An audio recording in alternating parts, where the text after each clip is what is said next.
School के दिन कितने अच्छे हुआ करते थे। दोस्तों के साथ मस्ती, एक दूसरे का छुट्टी के समय इंतज़ार करना और घर जाते समय मस्ती करते घर जाना।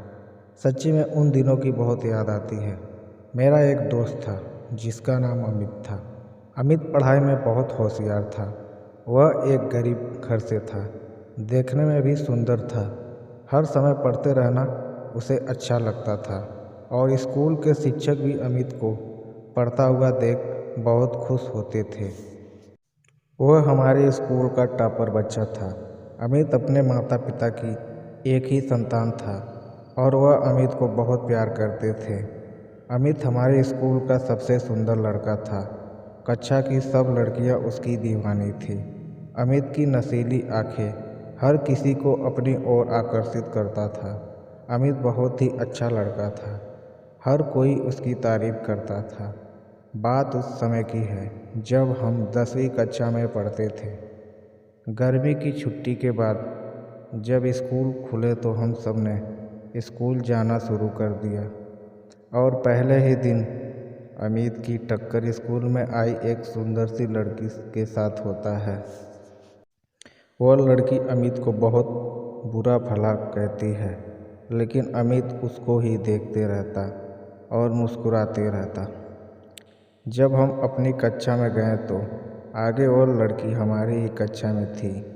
दरअसल हमारे शहर में उसके पिताजी की बदली हुई थी और इसलिए अपने 10वीं की पढ़ाई पूरी करने के लिए उसने हमारे स्कूल में दाखिला लिया था।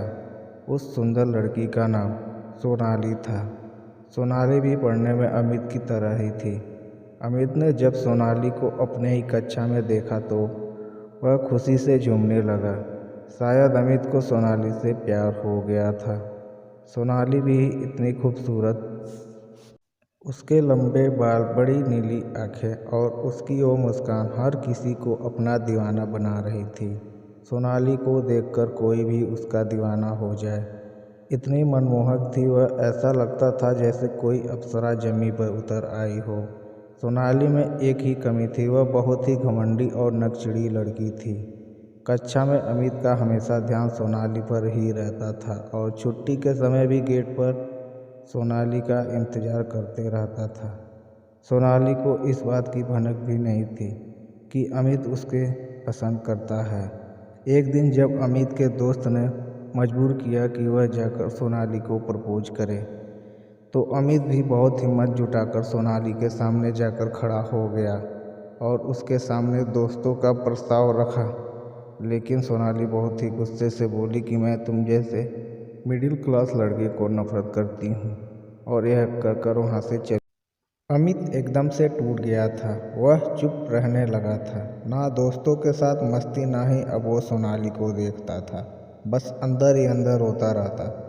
एक दिन जब शाम को अमित अपने पास की दुकान पर घर का कुछ सामान लेने गया था तो वहाँ एक औरत भी थी जो काफ़ी थकी हुई रहती थी और जैसे ही वह अपने घर को जाने लगी तो अचानक उनके चक्कर आ गया और वह ज़मीन पर गिर गई। अमित ने जल्दी से एम्बुलेंस को फ़ोन किया और उन्हें हॉस्पिटल ले गया।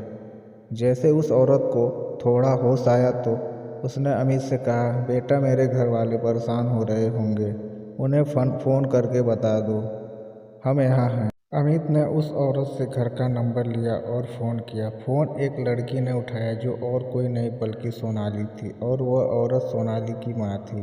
सोनाली अपने पिताजी के साथ हॉस्पिटल में पहुंच गई। जैसे ही वह अपनी माँ के पास जाती है तो पास में खड़े अमित को देखकर हैरान हो जाती है और सोनाली की माँ सोनाली को कहती है कि अगर आज यह लड़का नहीं होता तो शायद मैं आपके साथ नहीं होती।